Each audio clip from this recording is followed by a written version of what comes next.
Tonight, the body of a Canaries man is discovered after his dinghy crashed.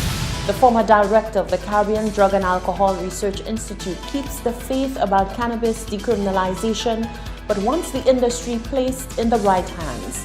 The cannabis movement wants a cannabis cooperative to manage the cannabis industry in St. Lucia to the benefit of farmers and small-time street vendors of cannabis. And the hurricane season commences with average predictions, but Nemo says it's essential to be prepared at all times. The details of these stories and more are coming up.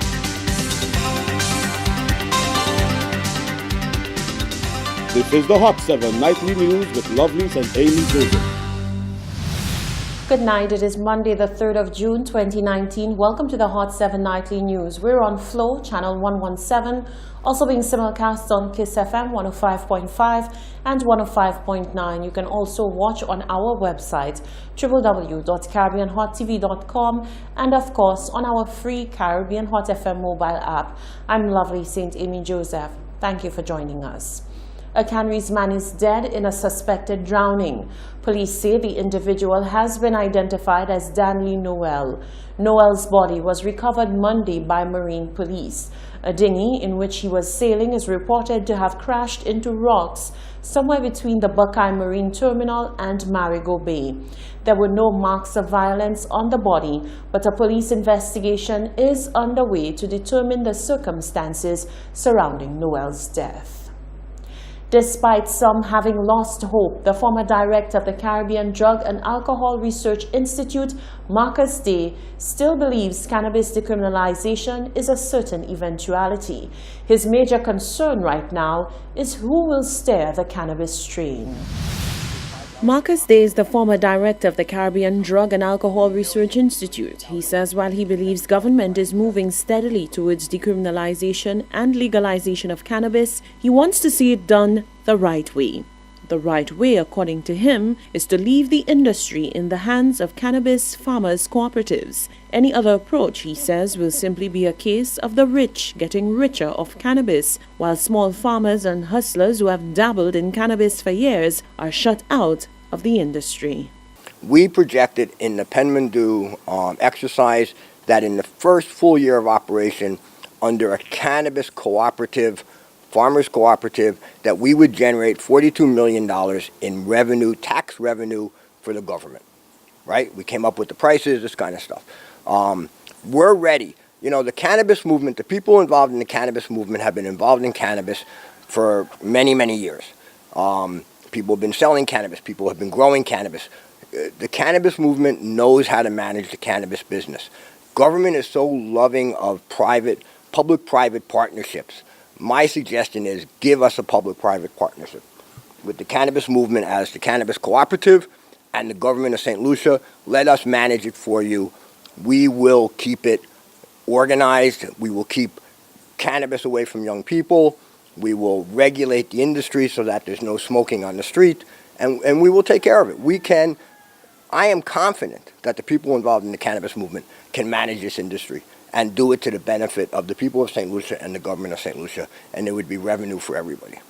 Marcus Day was part of the Penmandu consultations on the issue of cannabis. The Malaysian consultants were hired by the government to look at various aspects of the country's economic development, agriculture, and specifically cannabis being one of the matters discussed. Day says although frustration is high with the slow pace of the move to decriminalize cannabis, he remains hopeful that the process is moving along, albeit slowly. His focus remains on who will hold the reins of the cannabis industry. I think that we are on a position to move forward. I think government is moving forward. I think, yes, it's slow.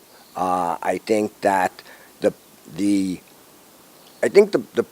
challenge for us, for the cannabis movement wants a cannabis cooperative to manage the cannabis industry in St. Lucia to the benefit of farmers and small-time street vendors of cannabis, right? Because to me, those people are no different than the vendors that are selling in town. They're eking out a living in an environment, in an economy that cannot accommodate the people, especially ones without proper education, right? So we need to make sure that those people are not disenfranchised by the billionaires and the big money that's dumping into cannabis. Other cannabis proponents, like Cannabis Movement Chairman Andre de Carries and former Chairman of the Ianola Council for the Advancement of Rastafari, Aaron Alexander, have of late blasted the government for dragging its feet on cannabis. Alexander even accused the government of duping voters on this issue for political mileage.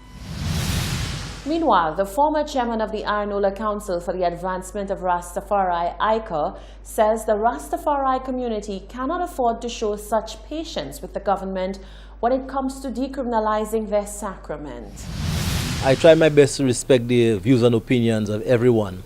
However, people will be coming from various backgrounds and they will speak on different levels. So for Dr. Day, on his part, to mention that the government is making progress, although it is slow, etc., etc. While this is true, and I will not dispute that at all because we belong to the same cannabis movement and we know that there is slow progress. But for Rastafari in particular, I could speak to that and let the nation know that Rastafari, for our part, we've been at the forefront of this struggle for over 50 years. So to us, it's long overdue, and to us, the government is moving way too slow. While other countries are moving ahead, full steam ahead, and they're already benefiting, millions of dollars being pumped into the economy, etc., we are still there in the dust, so we need to wake up and we need to stand up. Alexander has questioned the astuteness of the government given the decision to send off Commerce and Investment Minister Bradley Felix on a recent trip to explore the way forward on cannabis. We heard recently that the government appointed Mr. Bradley Felix to be the point person as far as the cabinet is concerned on the issue. And we also heard that he went to Calgary in Canada to attend the cannabis conference. And none of the Rastafari community was not even invited to form a delegation to go along with him, neither the cannabis movement. So all these things are red flags as far as I'm concerned as a Rastaman, because we don't want this thing to be pirated by people. We don't want people to just come along and just jump on the bandwagon and we're not part of the consultation every step of the way. So it is my belief, and I believe rightly so, that the minister should have taken a member of the cannabis movement and a member of the Rastafari community to accompany him on such a journey. Alexander says if the government is reluctant to change the law regarding cannabis, there are other channels that the Rastafari community can take to force the government's hand.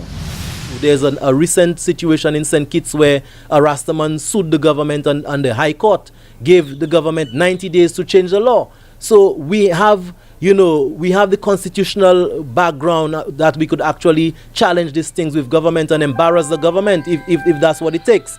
So we are not afraid to do these things. We're not afraid to go to the courts. We're not afraid to stand up for our rights as Rastafari people. We've given the government ample time, not only this government, but governments before, thinking that they're going to do the right thing. And up to now, we have not seen the kind of progress that we'd like to see happen. With Permandu, they paid Permandu over $5 million to do consultancy.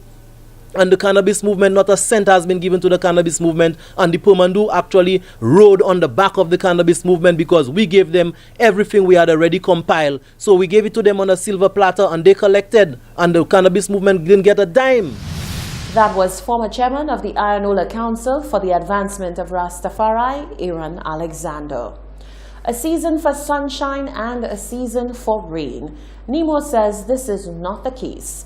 Looking to break the mindset of preparing just for the hurricane season, Nemo says a state of preparedness for any eventuality should always be in place, going off events of the past which saw tropical disasters striking anytime.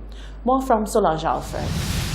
The hurricane season is upon us, but the National Emergency Management Organization, NEMO, says the hurricane season as we know it is no more.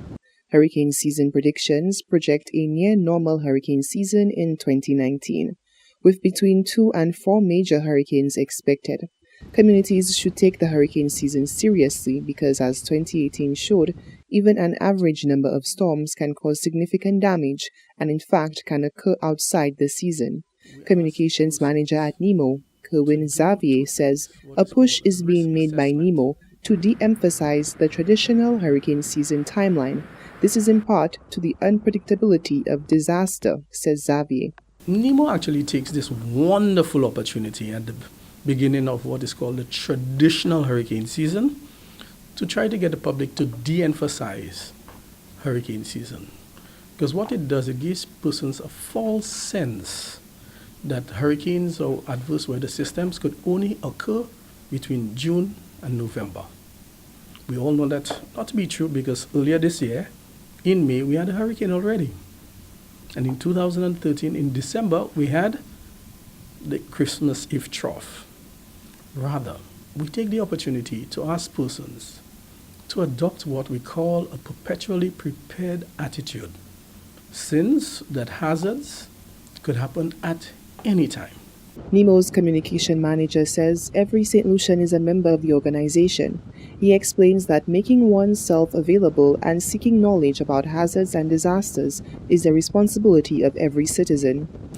Additionally, we ask persons to do two things, what is called a risk assessment and response planning.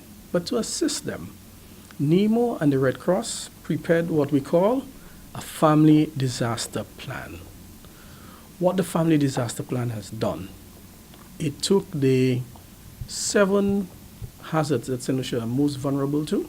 So that's basically hurricanes, landslides, fire, floods, earthquakes, and tsunamis, and volcanic eruptions. And it divided it into 3 phases, so that you're planning, and as you do your risk assessment, you could put it along those lines. NEMO emphasizes that every year should be one where a permanent state of preparedness is maintained. The central message from us at NEMO, especially this year, is that persons should be ever prepared to deal with whatever hazard comes their way. And a good place to start is to begin by doing a family disaster plan. Meanwhile, the Met Service has announced pre-season rainfall over St. Lucia this year has generally been normal to slightly below normal, with trends likely to continue into July. Reporting for Hot 7 News, I am Solange Alfred. Thank you, Solange. Still to come, a young motorcyclist is injured in a head-on collision with a bus at Marisil. Politicians, past and present, are graded by performance. And the government is warned to let local reggae artists eat up bread too, for roots and soul. These stories and more when we return.